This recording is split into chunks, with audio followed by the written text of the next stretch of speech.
E-Talks. Halo, kembali lagi di E-Talks, Waktu mahasiswa bersuara.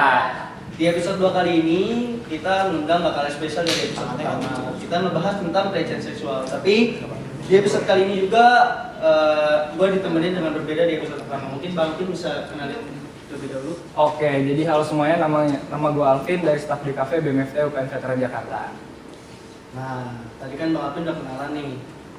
Bang Alvin bisa kenalin dong narsum kita kali ini siapa? Oke, jadi narasumber kita ada dua orang nih, dua-duanya sama-sama mahasiswa dan mahasiswi UPN Veteran Jakarta. Boleh diperkenalkan dong. Halo semuanya, perkenalkan gue Tasya Darushifa, gue mahasiswi Fakultas Hukum Angkatan 2019. Salam kenal. Oke, gue Alika Latisio, bisa dipanggil Al, gue mahasiswa dari Teknik Perkapalan Angkatan 2020. Salam kenal semua. Halo Mbak. Halo. Halo guys. Sibukannya apa nih? Pembelakangan ini dari Tasya sama Al. Sibukannya apa? Siapa dulu? Aku dulu. Boleh.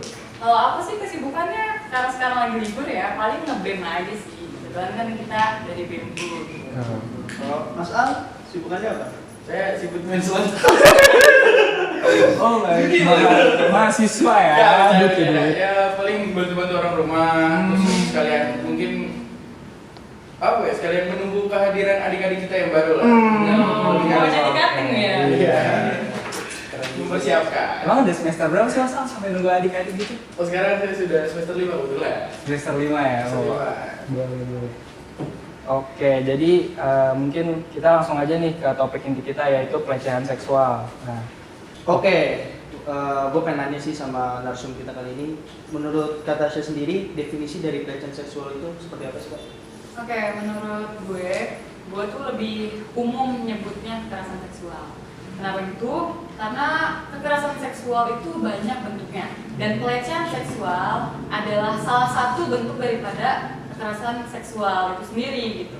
Dan apa sih sebenarnya kekerasan seksual? Kekerasan seksual itu apapun bentuknya, bisa cuitan, siulan, atau sentuhan fisik, non fisik, pesan dan lain sebagainya yang mengarah kepada sensualitas. Dan hal tersebut itu nggak melihat gender apapun, bisa perempuan, bisa laki-laki, bisa terjadi di tempat umum, di tempat sepi atau dimanapun. Dan yang paling biasa terjadi adalah dikarenakan adanya relasi kuasa seperti itu menurutku. oh berarti intinya tuh tentang sensualitas yang berbau-bau kayak ngarah-ngarah ke sana lah ya. Betul. Oke. Ya karena kan banyak banget ya, maksudnya di Indonesia tuh banyak banget terjadi pelecehan dan kekerasan seksual yang terjadi di Indonesia saat ini. Nah, gue pengen ngebahas tentang peristiwa yang terjadi pelecehan seksual tuh. Contoh kasusnya adalah si Yuyun. Yuyun itu adalah terjadi kan dia dilecehkan sama beberapa Sama lelaki, 10 orang. 10 orang. 14 orang. Nah, menurut kakak itu maksudnya dari pandangan kakak sama Al itu seperti apa gitu dari kasus Yuyun itu? Siapa? Al dulu. Maksudnya dalam konteks apa nih maksudnya? Pandangan aku dalam hal apa? Maksudnya apa ya? Apakah yang salah itu dari pihak itu Iya. atau emang Atau mungkin dari cara dia berpakaian, atau mungkin ibaratnya kayak mungkin dia bisa menggoda ya mungkin atau gimana mungkin atau apa. Al gimana? Oke, kalau dari gue itu sebenarnya kebetulan gue udah sempat ngebaca. Jadi kebetulan itu 14 orang itu katanya habis keadaan minum. Minum. Mabuk kan. Nah, dalam keadaan sadar aja kadang seorang cowok aja suka melakukan hal-hal yang mungkin bisa dibilang berlebihan gitu. Balik lagi konteks yang kayak lu bilang, apakah pakaian ini salah atau enggak? Itu balik lagi kan kayak pola pikir masyarakat yang dengan budaya tersebut cenderung menganggap perempuan sebagai objek betul. yang nggak punya kuasa atas diri sendiri. Jatuhnya tuh ini untuk sebagian orang yang mungkin punya pikiran seperti itu. Tapi gue nggak bakal menyalahkan ketika pakaian perempuan seperti itu, karena banyak yang terjadi juga kasus pelecehan seksual itu terjadi sama wanita-wanita yang tertutup kayak bercadar, bahkan itu pun ada gitu. Pandangan gue, jadi mungkin ya ini fix ya salah dari perilaku cowok-cowok tersebut sih kalau menurut gue. Oke. Mungkin dari Tasya. Ini gue lu aja nggak apa-apa. Nggak apa-apa, santai kita. Kalau menurut gue, apapun yang terjadi pada almarhumah Yuyun itu sama sekali bukan salah dari Yuyun. Kenapa? Kalau dikatakan pakaian pelaku, perlu diketahui bahwa Yuyun ini pada saat kejadian menggunakan seragam SMP-nya, menggunakan kerudung, menggunakan seragam SMP, otomatis tertutup dong. Dan itu terjadi juga di publik gitu, di jalan mau pulang ke rumah kan. Dan menurutku itu sama sekali bukan salah korban, apalagi dikarenakan pakaiannya. Mungkin kalau teman-teman juga sering mendengar ya, ada satu fakta di mana ada sebuah museum itu isinya pakaian-pakaian korban pelecehan seksual dan rata-rata pakaian itu tertutup, bukan pakaian terbuka. Mungkin dalam pemidanaan itu banyak kelalaian dari korban yang bisa menyebabkan terjadinya kejahatan. Contohnya adalah ketika terjadi maling, mungkin karena kelalaian untuk tidak mengunci pintu gitu. Tapi menurutku dalam konteks pelecehan seksual, hal tersebut sama sekali tidak bisa disamakan gitu. Pelecehan seksual itu bukan tentang berpakaian terbuka, bukan tentang jalan sendirian malam-malam, itu hak kita gitu sebagai perempuan. Mau berpakaian seperti apa, tergantung budayanya. Masa kawan-kawan kalau misalkan mau ke wilayah-wilayah daerah dengan pakaian ada terbuka, masa mau disalahkan? Buktinya per zaman dahulu, masyarakat adat yang menggunakan cuma pemben tidak pernah mengalami kekerasan seksual ataupun hanya sedikit lah gitu. Iya, Dan hal betul, tersebut pun langsung ditindak. Jadi kalau dikatakan itu salah korban dan pakaiannya, menurutku itu sama sekali tidak. Oh, berarti sebenarnya intinya balik lagi ke mindset sih ya. Betul. Mindset yang harus dibenerin berarti ya. Balik ke mindset. Oke. Betul. Jadi emang ya kita harus benar-benar diedukasi lah dari kecil bahwa pikiran tuh harus benar-benar ini ya. Betul. Mungkin sebenarnya harusnya edukasi sex education kan harus sejak dini ya, bukan cuma ke cewek tapi ke cowok ya. Cowok juga harus kayak dia harus diajarin martabat wanita lah, terus cara berpikir, jadi biar sama-sama enak lah ya kalau misalnya di jalan sendiri atau Ya gimana. itu aku setuju sih, karena kadang kan ada orang tua yang nggak mau ngasih tahu anaknya kalau misalkan disamperin orang, disentuh ini tuh jangan mau atau marah atau apa, itu kan jarang orang tua yang mau mengajarkan Iya, itu. benar-benar. Dan biasanya sih yang dikasih tahu tuh kebanyakan anak cewek ya, kayak Betul. kamu tuh harus jaga diri gini-gini. Sedangkan kalau dia punya anak cowok tuh jarang dikasih tahu ya, kayak kamu tuh harus menghargai wanita gini-gini. Get yourself out gitu. Wah, Gitu. harus edukasi. Yang penting di sini tuh dari sejak ini tuh agama sih gue. Wah, ya benar sih, fondasi agama itu fondasi, benar. Jadi kalau agamanya benar, di situ pun kita sangat memuliakan wanita kan. Benar. Apapun agamanya kan juga Apapun mengajarkan. agama itu kan ya. Iya. Karena setiap agama mengajarkan kebaikan. Itu dia. Terus kalau yang ateis gimana? Kalau ateis Pendidikan sekolah, mungkin Oh, iya, pendidikan betul. sekolah ya kan biasanya ada apa tuh konseling ya, Siap. moral ya biasanya kalau di sekolah gitu ya. Jadi dari kecil udah harus ada edukasi. Benar banget tuh, edukasi sejak ini tuh penting banget lah. Mungkin di sini masih kurang kali ya. Oke, betul. Nah, awareness kayak gini tuh apa ya, ibaratnya harus benar-benar kita terapkan lah sejak dini, dan itu bisa ngaruh nanti pas kita udah gede, cara pemikir kita lebih baik dan gak melecehkan seorang wanita lah ya.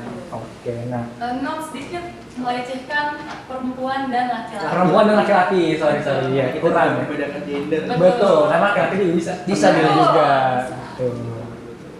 Oke, mungkin itu tadi pelecehan seksual di lingkungan umum lah ya. Mungkin karena kita sebagai mahasiswa, mungkin kita sekarang ngebahasnya pelecehan seksual di dalam kampus. Oke. Jadi ada salah satu kasus di mana mahasiswi ini sedang bimbingan proposal skripsi. Nah, mungkin waktu dia lagi bimbingan, setelah selesai si dosennya itu memegang pundaknya lalu mencium pipi kiri dan kanannya. Otomatis si mahasiswi takut dan lari dong keluar, ibaratnya keluar ruangan bimbingannya. Nah, mungkin kalau misalnya dari Ala atau Katasya pendapat tentang kasus itu gimana? Soalnya ibaratnya videonya udah viral lah di jagat medsos. Videonya tuh video pengakuan dia kan? Iya, video pengakuan dia. Di apa ya? Ibaratnya dia ngaku kalau misalnya dibimbingin sama dosen pembimbingnya. tapi rame nggak itu? Rame. Berarti lanjut part 2. Itu TikTok Banget Mas. Selektif ya. Iya. Dia langsung full part kan.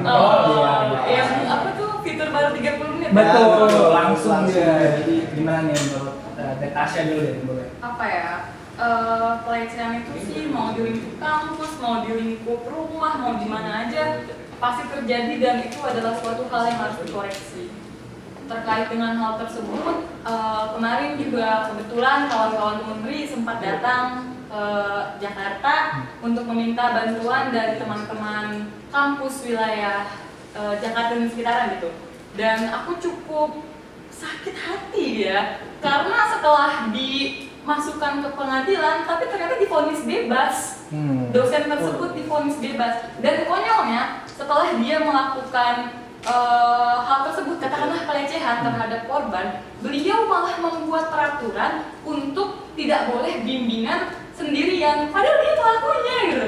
Konyol sekali kan, tandanya kan berarti dia mencoba untuk mencegah ataupun melindungi dirinya bahwa gue nggak bersalah loh, buktinya gue aja bikin peraturan kayak gini gitu. Dan semoga aja setelah kita ngajuin banding ke MA kemarin, telah diserahkan draft eksaminasinya, semoga ini bisa memperoleh keadilan yang sebesar-besarnya untuk korban. Karena menurutku itu adalah suatu hal yang salah menurut pendapatku. Oke. Tapi ada dari kalian tuh yang mikir bahwa dosen tersebut melakukan itu untuk menunjukkan rasa sayangnya ke mahasiswa tersebut. Kayaknya sih kalau misalkan rasa sayang terlalu berlebihan sih. Berlebihan. Salah sih, salah. Kalau saya kayak pemuda aja dalam proposal skripsinya. Ya, siapa tahu dia mungkin Scorpio. Gemini. Gemini kayak lebih ke Zodiak dia. Iya, siapa tahu dia butuh touch satu kayak gimana mungkin kan.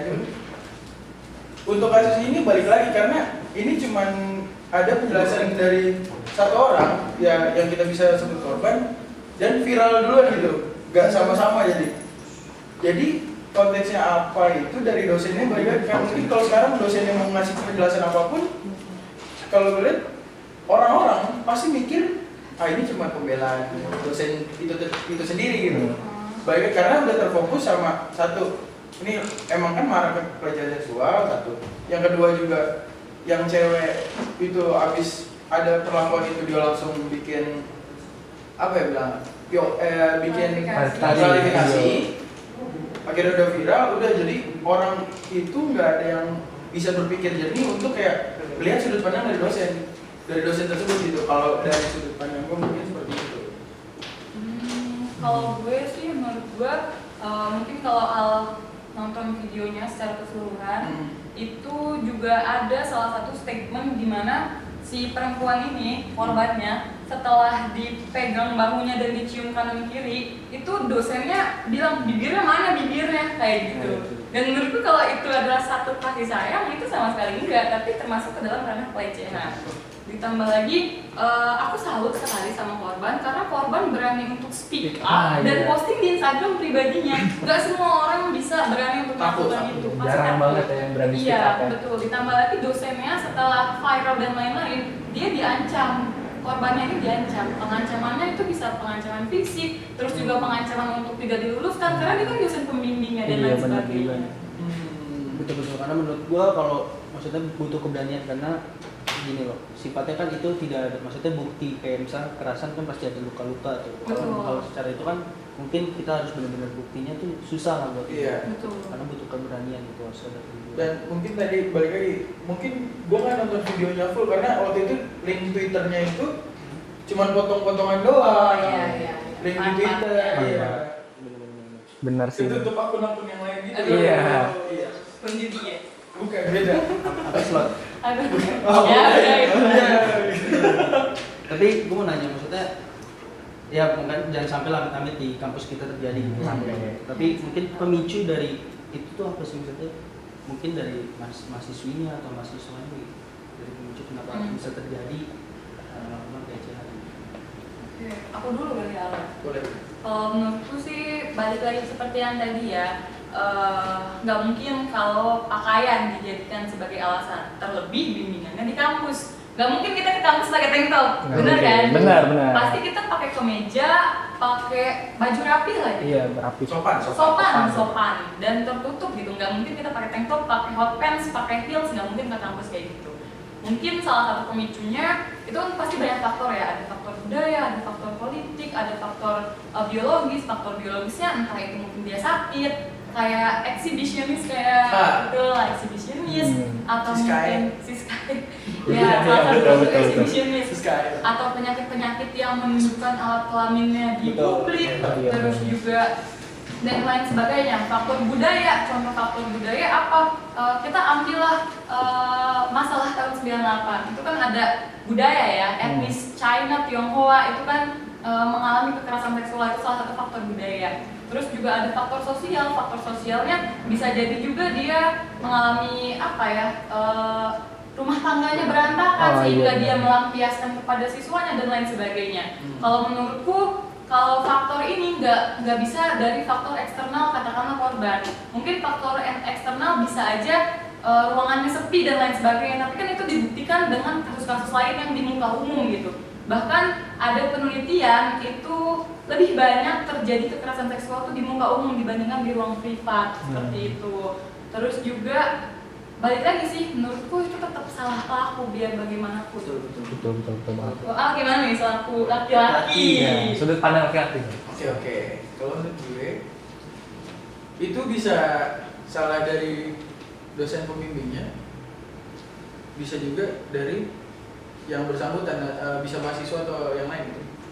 Kalau perihal dosen pembimbing, misalnya mungkin dia merasa memegang kuasa yang tadi gue bilang di awal-awal, Betul. memegang kuasa kayak terus mungkin mahasiswi ini terlihat menggoda atau kayak gimana gitu. Terlihat itu belum tentu menggoda kan. Nggak menggoda, akhirnya mungkin dia punya kuasa, punya apa, kayak balik lagi nih bisa pelecehan seksual yang verbal kayak ntar nilainya saya mudahin, ntar saya gampangin, atau ntar saya lancarkan, bisa aja kayak gitu kan. Kalau perihal mahasiswi bisa salah mungkin karena banyak mahasiswi atau ya perempuan yang sadar akan hal ini gitu. Gue gak punya apa yang bisa dijual. Kadang kayak gitu kan. Ya. Jadi kita gak usah terlalu awam lah gitu kan. Betul. Banyak yang terjadi gitu kayak, gue gak punya apa-apa, tapi kayak gue bisa jual kan.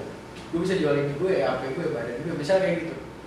Gue bisa ngomong ini mungkin karena banyak terjadi juga gitu kan. Temen lu?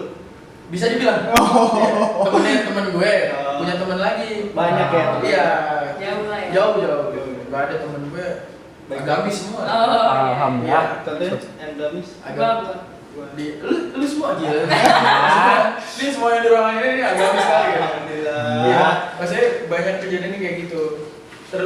Terlepas itu kayak kita pun di lingkungan kampus banyak mungkin mahasiswi rantau yang mungkin butuh dana lebih, ya bisa untuk apa, tugas ataupun kos-kosan atau makan sehari-hari. Mereka pun ada yang menjual diri, benar nggak? Benar. Itu dia, makanya bisa dari kedua belah pihak. Gue bilang kayak nggak etis aja nyalain satu pihak gitu. Jadi dosen ada tergantung studi kasusnya aja, salah di mananya aja kayak gitu. Kalau menurut gue gitu. Berarti kuncinya itu adalah perizinan ya. Kalau misalkan si perempuan ini memang mau gitu terhadap dosennya atas dasar suka sama suka lah, atas dasar memberikan perizinan, itu tidak bisa dikatakan pelecehan seksual kayak gitu ya. Betul. Oh iya. Tapi kalau untuk case ini memang murni pelecehan. Murni. Tapi gue mau nanya nih, maksudnya hal serupa lah maksudnya. Kalau misalkan sexting, kita masalah sexting gitu. Maksudnya kita bukan secara fisik tapi kan secara chat. Menurut lu tuh gimana? Maksudnya apa sih penyebabnya, kayak kenapa dia berani gitu kalau di media, di chat, di sosmed gitu. Penyebabnya itu apa ya? Maksudnya kita aja yang fisik aja kayak aneh, apalagi sexting gitu loh. Sexting itu berarti via chat gitu. Iya, Bisa iya. komen, Bisa komen, SMS, selain Twitter. Kalau dari sudut pandang gue yang sering gue lihat, mungkin kayak konten-konten kreator gitu kan, Iya. bisa di YouTube, bisa di Gini. bisa juga. Ya. Itu kalau itu kan balik lagi mungkin dia sengaja kayak ngundang kan. Iya. Iya, entah digoyang-goyangin atau kayak gue gitu. Misalnya ada konten kreator Bigo Live. Terus kita kayak suka ngeliat kayak ada yang komen kayak, "Kak, buka dikit dong. Ini ntar saya kasih helikopter." Iya, misalnya di gift lah ya, di gift. Gift, nih nanti gift nih. Pernah ya? Enggak, gue sering nonton. Gue sering nonton. Yang gratis Di YouTube, aja. di YouTube. Oh, di YouTube. Sering nonton konten kreator komen gitu. Kayak, nah kita itu kayak sebagai penonton atau gimana, kayak seru juga kayak bercanda gitu. balik lagi ke pola pikir. Mungkin karena kita merasa kita udah deket sama teman kita, balik lagi tadi atas persetujuan. Sebenarnya nggak harus persetujuan, kayak kalau lu udah sama-sama deket, mungkin yang benar-benar deket, bukan ngerasa deket, mungkin kayak biasa aja gitu. Mau konteksnya publik atau di ranah private kayak gitu kan. Kayak jadi kayak kadang kita mau bicara kayak teman kita nge-live IG gitu. Kita bercanda kayak, "Kak, buka dikit dong." Buka dikit kayak lebih karena bercanda gitu mungkin. Cuman balik lagi sebenarnya tergantung orang yang nerima apa enggak. Bisa aja yang biasa kita tiap hari bercanda seksual gitu. Karena deket atau apa kayak atau ada hal di belakang itu, pas keadaan hatinya lagi nggak benar, bisa aja dia jadi tersinggung. Betul. Jadi balik lagi banyak variabel di sini kalau dari gue gitu.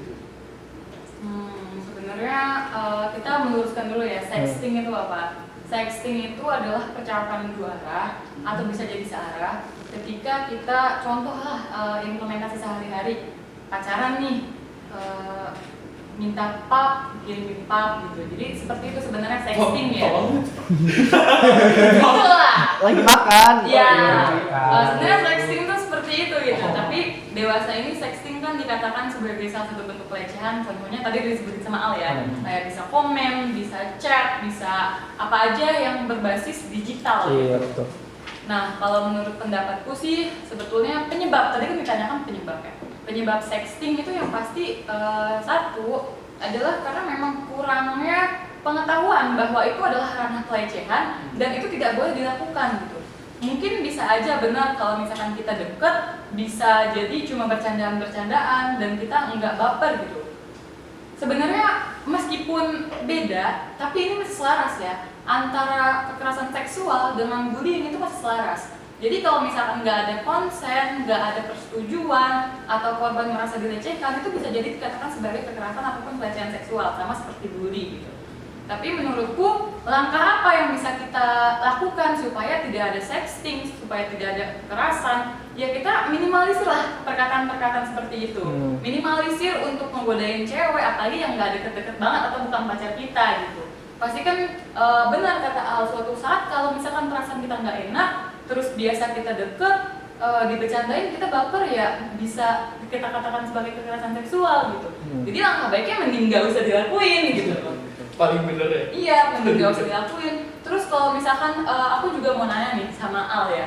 Biasanya kan kalau ada perempuan cantik nih, cantik banget hari ini.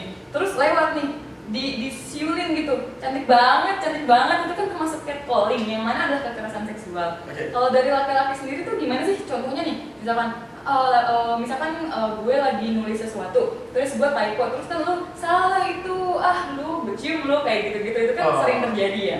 Nah menurut pandangan lu tuh gimana sih? Kalau menurut pandangan gua, itu balik lagi sih ke mindset ceweknya. Boleh. Oh boleh. Nanti disensor. Parahnya tuh, di sini tuh kayak kadang kalau yang ngelakuin jelek salah. Oh, balik lagi ke fisik ya. Kadang-kadang. Gua pernah gitu, kayak ih cantik banget gitu. Ih apaan sih? Abis kejadian selang berapa detik temen gua ngomong bukan rada ganteng emang, kan gua gak ganteng, ada yang ganteng gitu. Ih cantik banget gitu, makasih. Iya, wah. Udah sekian detik. Mandang fisik, Mandang fisik ya. fisik. Oke. Jadi balik lagi mindset. Mindset ya. Emang bener. Mindset ya, mindset. Balik lagi juga lebih baik nggak usah dilakuin. Iya, diam aja deh. Iya. Mencegah lah dari mengobati gitu. Karena sejujurnya dulu tuh waktu tahun sekitar 2019-2020 lah pas masih kuliah offline. Iya. Itu kan juga sempat ada isu undang-undang PKS mengatur catcalling segala macam. Terus gue lagi duduk nih di suatu tempat gitu di lingkungan kampus, di belakang gue dua cewek ngomongin hal tersebut. Dia bilang gini, lo tau gak sih masa catcalling tuh mau dimasukin ke PKS gitu? Apaan sih lebay banget orang catcalling doang gitu. Sedang hati gue, cantik kali lo ya temen catcalling gitu. Padahal menurut gue untuk salah satu perempuan-perempuan yang peka, perempuan-perempuan yang rentan, apalagi perempuan-perempuan penyintas, salah satunya gue, mendapatkan catcalling, mendapatkan sexting, mendapatkan apapun itulah yang berbau ke arah sensualitas, itu menyakitkan men gitu. Nggak bisa dipungkiri, mau lu temen gua, mau lu bapak gua, mau lu abang gua, kalau itu mengarah kepada ranah pribadi, ranah sensualitas, dan gua nggak menyukai dan nggak mengizinkan itu menyakitkan dan tidak boleh dilakukan. Berarti kayak yang tadi dibahas ya, sebenarnya di kampus tuh udah ada undang-undang yang tentang membahas tentang ini lah ya, kayak Iya, calling dan semacamnya bisa. gitu ya. Oke. Tapi pernah nggak sih kayak misalkan itu dari sudut cowok gitu, misalnya cewek cantik lewat cowok gitu. Tapi ada nggak sih kalau terus cowok ganteng terus cewek ada yang catcalling itu pernah nggak sih terjadi kalau di kampus? Pernah nggak kalau Ganteng gitu. Ganteng. Iya. Ada sih kayak makanya untuk sekarang mungkin itu balik lagi ada yang sering menganggap itu jadi bercandaan kan. Kayak cowok gitu kan, cowok sering banget kayak gitu. biasanya kalau kayak gini udah deket ya.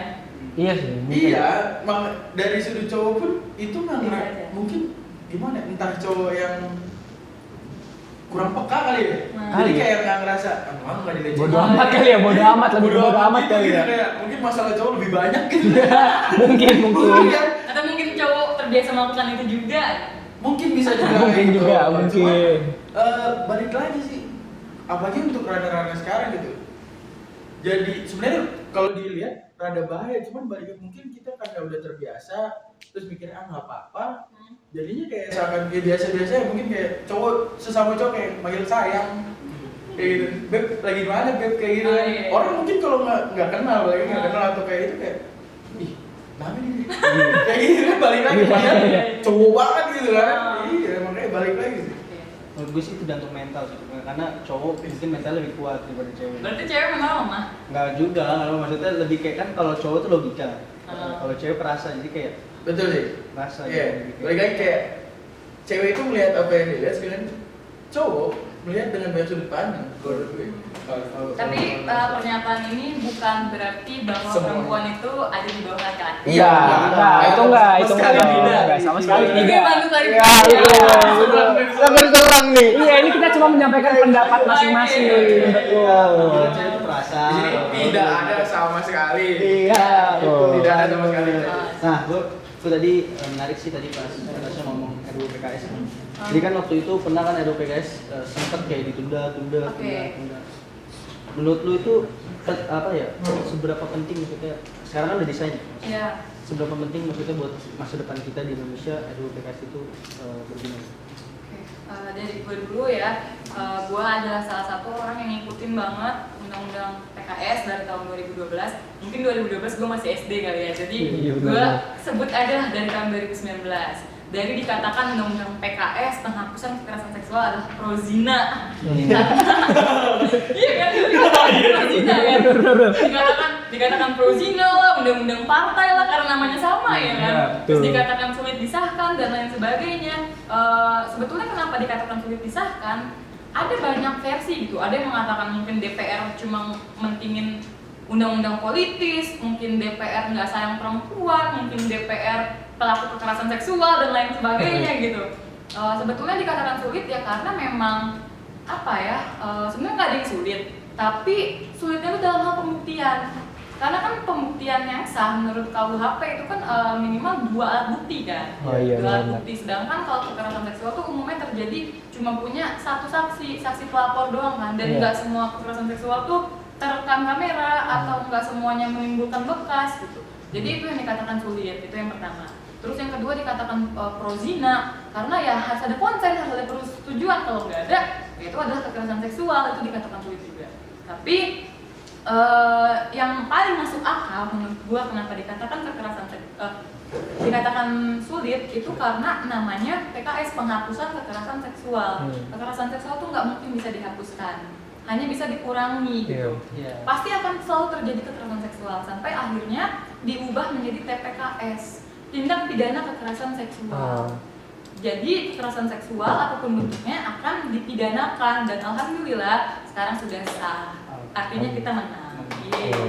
Itu kalau nggak salah berarti udah 10 tahun lah ya, dari 10 tahun. 2012 sampai akhirnya 2022 Tahun disahin. 2012 sampai enggak? Gua ini masih percaya bahwa itu bakal terjadi kiamat. Iya, betul. Ya. Kita masih belum kepikiran Oh, gitu. iya. Semenjak masuk kuliah baru dia Gua bisa masih kayak kepikiran. beneran kiamat kayak Oh, tahun iya. itu tahun itu. Tapi menurut lu sebagai laki RUU TPKS ini penting nggak Ya, buat gimana? bangsa Indonesia ini, bangsa kita tercinta? Menurut gue itu sangat penting. Sangat penting karena dilihat dari kacamata filosofis, yuridis dan sosiologis nih. Anjay. Asik banget. Keren banget. Brother gua nih. Si paling ini ya gue ya. kayak secara filosofis ya kekerasan seksual itu sangat bertentangan dengan nilai-nilai norma. Iya, betul banget dong. Pasti. Itu pasti. Dari yuridis, ini RUU TPKS itu menjadi payung hukum.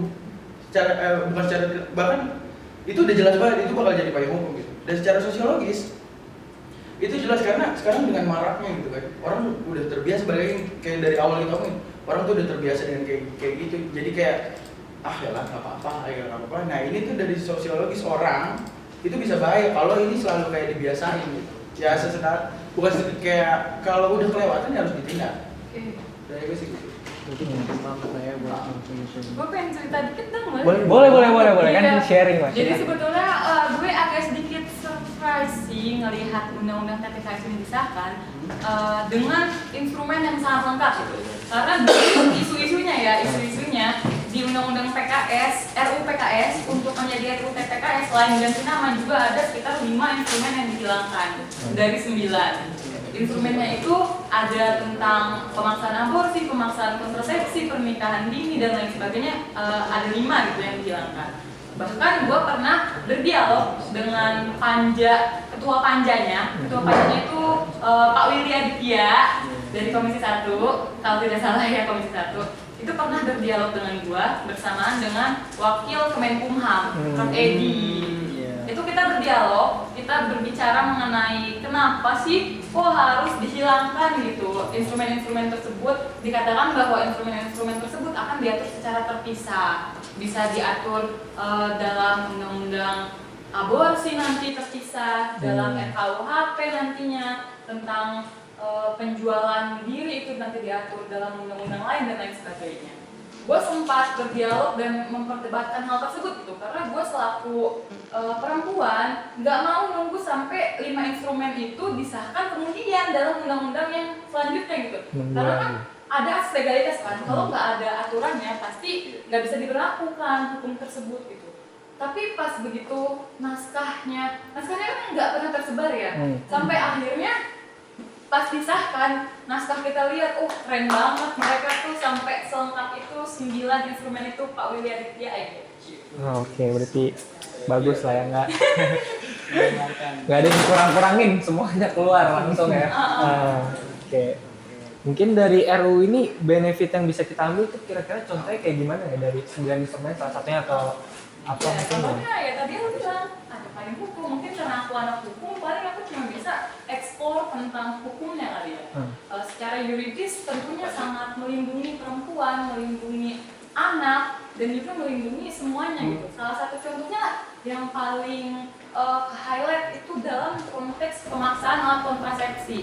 Itu kan juga tidak boleh ya dan diatur dalam undang-undang TPKS ini. Karena apa? Karena biasanya orang-orang disabilitas, orang-orang berpenyakit HIV itu dipaksa untuk menggunakan alat kontrasepsi. Tapi akhirnya mereka mendapatkan payung hukum dan legalitas untuk menolak hal tersebut atas dasar perlindungan dari undang-undang TPKS. Oke. Berarti benefitnya banyak lah yang bisa kita dapat dari itu. Banyak. Dari Mas Ali gimana nih? Keren. Perlindungan saksi sih yang paling utama. Saksi, terus juga rehabilitasi terhadap korban dan satu lagi, terkadang pemidanaan itu lebih mengedepankan pemberian sanksi yang sangat dalam terhadap pelaku, iya nggak? Iya dong harusnya. Iya. Sedangkan pemidanaan modern itu lebih kepada mengembalikan situasi seperti semula, gimana pun caranya. Hal tersebut diartikan gimana caranya korban ini mendapatkan perlindungan. Contohnya adalah pemberian rehabilitasi, terus juga perlindungan terhadap saksi dan lain sebagainya. Dan yang paling penting ada restitusi. Restitusi itu adalah ganti rugi yang diberikan oleh pelaku terhadap korban. Terus kalau misalkan pelakunya ini nggak punya uang bagaimana? Nanti akan dibiayai dulu oleh negara. Nanti si pelaku ini baru membayarnya kepada negara, bisa berupa pajak, bisa berupa apapun itu. Jadi selain mendapatkan perlindungan juga mendapatkan ganti rugi. Benefitnya banyak banget sih. Al juga jadi terlindungi. Iya bener ya. Karena Al korban atau pelaku? Dua-duanya sih mungkin bisa. Enggak dong. Habis jadi korban jadi pelaku. Mungkin ya. Kayak joker gue. Oke. Jadi tadi kita udah kurang lebihnya membahas banyak tentang perempuan nih. Oke. Mungkin sekarang kita bisa ngebahas pelecehan seksual terhadap laki-laki lah. Oke. Ya karena kan kita di sini tidak apa yang membedakan gender ya. Maksudnya siapapun bisa terkena gitu. Contoh kasus kayak laki-laki yang terkena pelecehan seksual tuh di mana gitu salah satu. Jadi dia tuh dilecehkan sama wanita yang berumur 28 tahun kalau nggak salah. Sama tantenya. Sama aja di sama tante Ani betul. Nah, gue mau nanya Al itu kan Al cowok nih. Iya. Misalkan Al yang terjadi gitu. Maksudnya Al masih umur ya kicik lah masih Kiki 15. masih 16, 17 masih remaja baru dapat KTP terus di sama Ani gitu. Al maksudnya gimana ya tanggapan dari Mas Al? Nih, karena balik lagi mungkin dari banyak sudut pandang ya. Ketika gue masih kecil dan mungkin misal pengetahuan seksual gue udah banyak gitu. Maksudnya pengetahuan seksual gue udah banyak, teman gue banyak yang banyak gitu kayak nonton ini gitu. Nah. Pasti kan kayak mungkin banyak yang mikir kayak waktu itu, ya apa nih aneh nih? Ada juga saat itu dia ke-trigger kayak pengen nyoba gitu. Tahu-tahu dia mungkin yang kena pelecehan ini sama si aneh-aneh ini mungkin yang pengen nyoba. Mungkin misal yang kena itu yang pengen nyoba tadi gitu, yang punya trigger kayak pengen nyoba gitu. Mungkin dia bakal kayak ya, tenang-tenang aja. Tenang-tenang aja, apalagi kalau kasih si anak kecil pasti dikasih embel-embel. Benar. Pasti kan, ya entah apa beli apa gitu. Dan untuk yang misal yang kena itu yang kayak mikir aneh.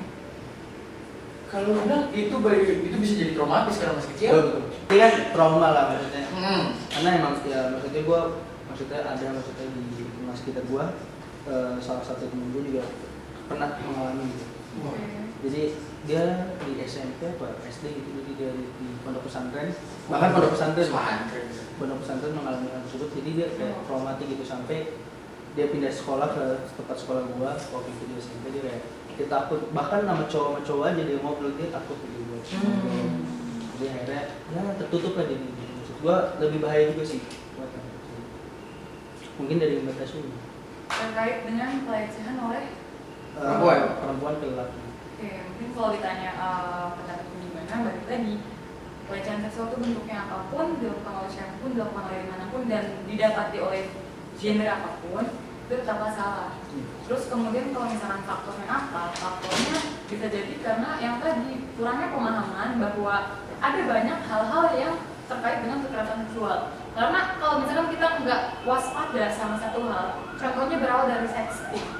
Kita nggak tahu nih kalau misalkan kita dibilang cantik, lihat dong, gitu, senyum dong, gitu. Kita nggak tahu kalau itu adalah sebuah catcalling yang mana ada kekerasan seksual, itu akan berlanjut ke tahap selanjutnya. Ketika kita sudah merasa terbiasa untuk dilecehkan secara verbal, kita akan mulai terbiasa juga untuk disentuh-sentuh gitu. Kita disentuh, kita disentuh dan lain-lain, kita akan terbiasa dan nantinya naik lagi ke taraf yang lebih tinggi ke secara fisik, contohnya pemerkosaan, pencabulan dan lain-lain. Tapi kan kalau untuk hal tersebut nggak mungkin terbiasa dong. Ketika kita terjadi pertama kali pasti kita akan sangat shock dan merasa bahwa itu kekerasan seksual, dan itu adalah salah satu faktor karena kita tidak pernah paham terkait dengan kekerasan seksual itu bentuknya apa. Karena itu pasti berjenjang, menurutku kayak gitu. Jadi terkait dengan kenapa laki-laki bisa mendapatkan hal tersebut, karena laki-laki juga ngerasa gue cowok gitu, masa gue diginiin doang, gue lapor gitu. Itu juga salah satu alasan kenapa laki-laki kalau dilecehin diem aja nggak sih? Bisa jadi. Karena toxic masculinity ya. Mungkin ya benar toxic. Baru dengar lu. Iya kayak gitu misalnya lagi nongkrong nih gitu kan, lagi nongkrong terus kayak ibaratnya lu nggak ngerokok, ada temen lu ngerokok, apaan sih lu cowok nggak ngerokok, apaan banget gitu. Iya. Itu toxic masculinity kan. Bisa juga kayak masa laki-laki nggak pernah cium cewek lu gitu. Masculinity kan. Padahal kalau ceweknya dipaksa cium karena dia ngerasa pengen diem, itu termasuk pelecehan. Iya benar. Kayak gitu sih paling. Toxic juga tuh ininya. Tapi di sini mungkin cowok juga suka mancing. Bisa juga dong. Contohnya Kayak tanpa sadar ya, ke salonnya cewek terus di Instastory itu sama kayak cowok nge-gym di Instastory ya. Terus pamer-pamerin badannya. oh iya. Iya kan? Masuk nih. Terus kayak boleh ini keren banget. Ini keren Dia banget. tiapnya catcall juga. Iya, balik lagi. Cowoknya tuh ya dari pihak cowok pun bisa kadang mancing atau gimana. Oke, tadi keren sih, maksudnya bener sih kayak tidak ada apa ya, perbedaan gender gitu. Pelecehan seksual terjadi di mana aja, bahkan pondok pesantren, bahkan ada tokoh-tokoh agama juga melakukan gitu kan. Banyak banget tuh banyak. Yang di pesantren kemarin kan Iya, yang mencari. tokoh agama aja melakukannya, jadi tidak bisa melihat dari sudut pandang lain. Oke, lanjut lagi ke tadi yang apa RUU PKS. Nah, mungkin apa ya tadi Mbak Tasya mau cerita apa tadi? Oh iya, tadi sempat ditanya terkait dengan undang-undang yang ada di lingkungan kampus. Kampus. Sebetulnya di lingkungan kampus itu udah ada, khususnya UPN ya, kita berbicara UPN karena kita mahasiswa UPN. Betul. Ada namanya Peraturan Rektor Nomor 8 Tahun 2021. Itu adalah tentang penanganan kekerasan seksual. Tetapi sebetulnya di situ sudah bagus sih di Perek 8, kita sebutnya Perek 8 aja ya, Peraturan Rektor Nomor 8. Di situ sudah ada ketentuan-ketentuan tentang cara melapor, siapa yang menangani, tentang bagaimana akan ditangani, tentang penjaminan akan mendapatkan perlindungan, penjaminan tetap berkuliah sampai lulus dan lain sebagainya. Tapi selanjutnya muncul lagi produk hukum yang lebih konkret, namanya Permendikbud Nomor 30 Tahun 2021, ya kan? Nah, ternyata setelah kita sesuaikan, itu Peraturan Rektor Nomor 8 sudah tidak lagi relevan dengan Permendikbud. Kenapa? Karena yang pertama, kalau misalkan terjadi kekerasan seksual itu akan dibentuk nanti PPID. Aku lupa PPID itu apa, saya nyebut pejabat bla bla bla bla bla informasi dan dokumentasi. Dan itu dibentuk oleh rektorat. Kebayang nggak kalau rektornya yang bikin kekerasan seksual? Iya yang Nanti dia ngebentuk PPID lagi kan? Nah itu namanya relasi kuasa. Dan itu kecacatan yang pertama. Lalu yang kedua, nantinya setelah diberikan verifikasi lebih lanjut, interview lebih lanjut dan lain sebagainya, itu akan dibentuk lagi sama PPID ini. Namanya unit etik gitulah, aku lupa namanya apa. Ya nantinya menangani dan nantinya rekomendasi hasil kasus tersebut akan dibawa kemana? Itu diserahkan ke rektor lagi. Jadi rektor yang memutuskan kasusnya ini mau dibawa kemana. Itu kan toksik juga kan. betul. Makanya sebetulnya kemarin asik promosi dikit lah ya. Boleh. Kita dari BMU sama teman-teman BMFT, BEM lain sama Senat Mahasiswa dan mengundang seluruh mahasiswa di UPN untuk sama-sama mengawal tentang percepatan pembentukan Satgas sekaligus revisi Peraturan Rektor Nomor 8 biar sesuai dengan Permendikbud Nomor 30. Niatnya akan diaudiensikan dalam waktu secepatnya. Kemarin sudah direncanakan, tapi ternyata gagal karena memang belum ada tindak lanjut lebihnya. Nanti akan kita jadwalkan ulang untuk audiensi dengan rektorat dan menjelaskan hal tersebut. Jadi kita sekaligus minta dukungan nih di podcast ini, sekaligus juga memberitahukan bahwa FT ini mendukung percepatan Satgas. Seperti itu. Kita pasti dukung lah demi kebaikan mahasiswa dan mahasiswanya Karena ya. apa? Karena dalam Perek 8 itu tidak menjamin perlindungan terhadap saksi. Hanya memberikan perlindungan terhadap korban saja. Saksi tidak mendapatkan perlindungan, dan juga yang aku paling suka dari Permendikbud Nomor 30 adalah adanya jaminan perlindungan akan adanya gugatan perdata terhadap korban. Jadi contohnya ketika kita mendapatkan pelecehan pasti kita bawa ke ranah pidana kan. Pasti akan dicegat tuh pakai ranah perdata. Nah, itu dilindungi. Dan yang terakhir, mendapatkan perlindungan apabila dibawa ke jalur hukum, aparat tidak boleh memberikan tendensi-tendensi yang menyakiti korban. Itu keren banget. Jadi aku ingin Permendikbud Nomor 30 segera direalisasikan di UPN. Amin. Semoga cepat direalisasikan ya. Biar aman juga. Aman. Gue kadang takut juga sama hal kayak gini kan. Lebih kebaikan bersama. Betul. Oke. Nah, kan gue tadi kita udah ngomong apa ya masalah cerita kasus dari pelecehan seksual. Mungkin ada, bukan nanya sih, kita dari segi perempuan dan segi laki-laki. Kan kita tadi juga tahu dampak, salah satu dampaknya trauma. Apakah ada dampaknya gitu dari apa korban itu?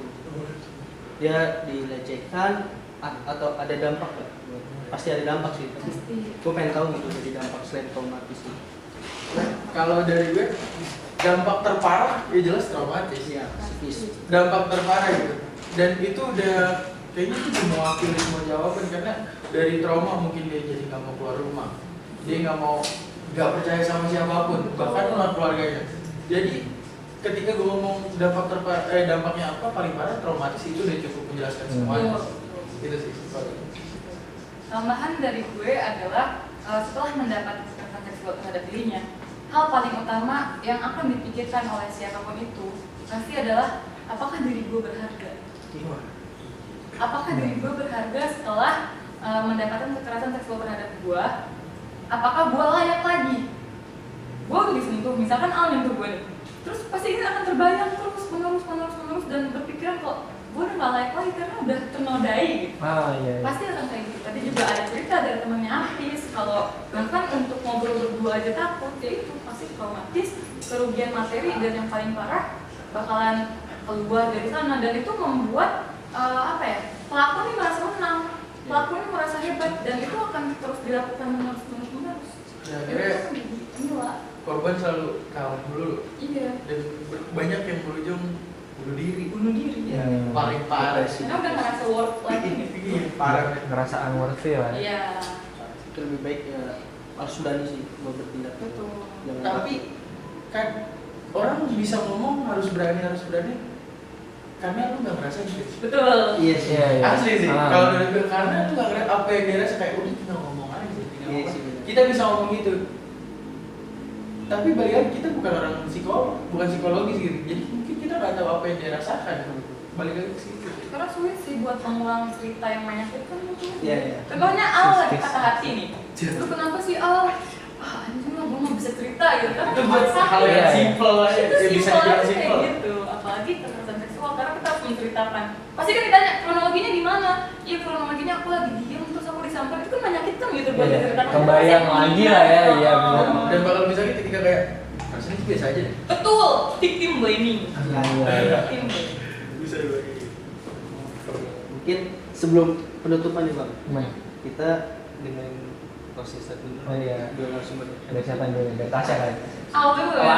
Oke, benar. Closing statement dari gua, benahi dirimu sendiri. Aja. Benahi dirimu, jangan salahkan orang lain. Benahi dirimu sendiri. Benahi itu ya. Benahi itu benahi dirimu sendiri. Jangan pernah salahkan variabel manapun. Oke. Dari gue tadi. Apa ya, gue gak punya closing statement sih, karena menurut gue kekerasan seksual ya pasti akan terjadi, dan gimana cara kita untuk tidak membiarkan hal itu terjadi. Gue sedikit informasi kali ya, sedikit informasi.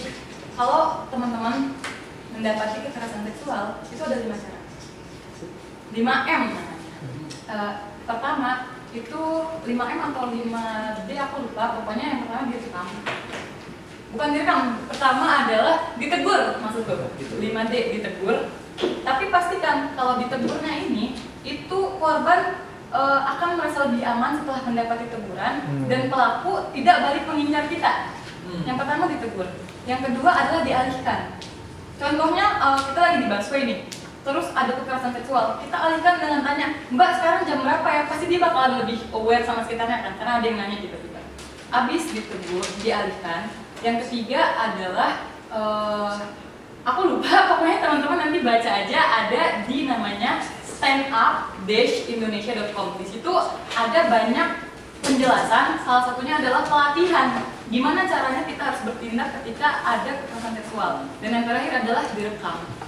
Karena itu adalah jadi bukti otentik gitu. Dan terserah korban mau ditaruh kemana. Terus tadi aku mau nyampein sesuatu, cuma aku lupa. Pokoknya intinya, oh iya, salah satu yang terakhir adalah banyak dari kita yang tidak bisa berlaku apa-apa ketika mendapati kekerasan seksual. Karena apa? Karena kita nggak tahu harus apa. Iya. Penelitian dari Ipson itu adalah salah satu perusahaan tentang survei dan riset asal Perancis. Mereka mensurvei pada tahun 2021, 91% orang itu tidak bisa melakukan apa-apa ketika ada kekerasan seksual di depannya karena dia tidak tahu apa-apa. Tidak tahu harus berbuat apa dan tidak tahu harus bagaimana. Jadi tolong di sana, dan karena aku nggak punya closing statement, jadi aku sampaikan aja, kalau teman-teman merasakan adanya kekerasan seksual terhadap diri kalian, itu bisa banyak cara untuk melaporkan. Karena kalau bikin video klarifikasi kan itu cukup sulit ya. Sulit. Jadi bisa, yang pertama itu laporkan ke tim advokasi setiap fakultas atau himpunan, pasti punya. Berarti ini ranah kampus. Ranah kampus dulu, Oke. ranah kampus. Kalau misalkan enggak mau karena kenal nggak enak dan lain sebagainya, teman-teman bisa cek IG namanya Halo UPNPJ. Halo UPNPJ itu adalah salah satu bentuk dukungan kita dari BEMU untuk teman-teman yang mendapati kekerasan seksual dan proseduralnya juga sudah diselaraskan oleh peraturan rektor nomor 8. Jadi bisa lapor ke Halo UPNPJ. Dan yang terakhir, kalau misalkan masih malu lagi nggak tahu apa-apa, itu bisa lapor ke Komnas HAM.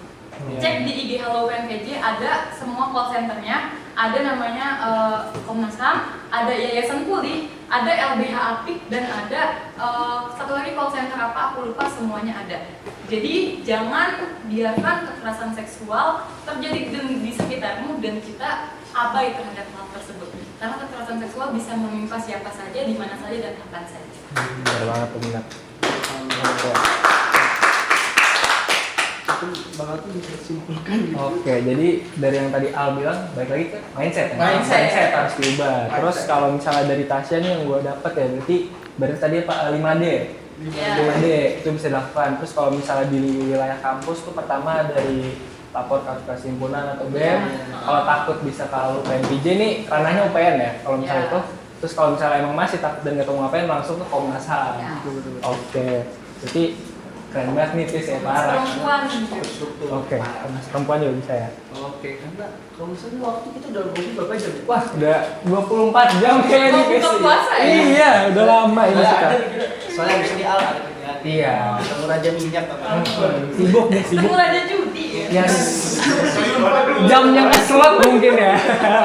Sebelumnya udah jam besuk juga kan? iya. Sebelum gua sama Bang Alvin yang ngucapin terima kasih nih buat Al sama Natasha yang hadir di Kitos ini di episode 2 kali ini. Keren-keren banget sih, maksudnya inspirasi banget. Untuk teman-teman jangan lupa untuk follow IG BEM kita, IG BEM FTU UPN Veteran Jakarta. Subscribe YouTube BEM FTU UPN Veteran Jakarta. Jangan lupa follow TikTok BEM FTU UPN Veteran Jakarta. Dan yang terakhir jangan lupa follow Twitter BEM FTU UPN Veteran Jakarta. Jangan lupa. Jangan lupa. Jangan lupa ya. Sampai kembali lagi di episode 3 Kitos Waktu mahasiswa bersuara.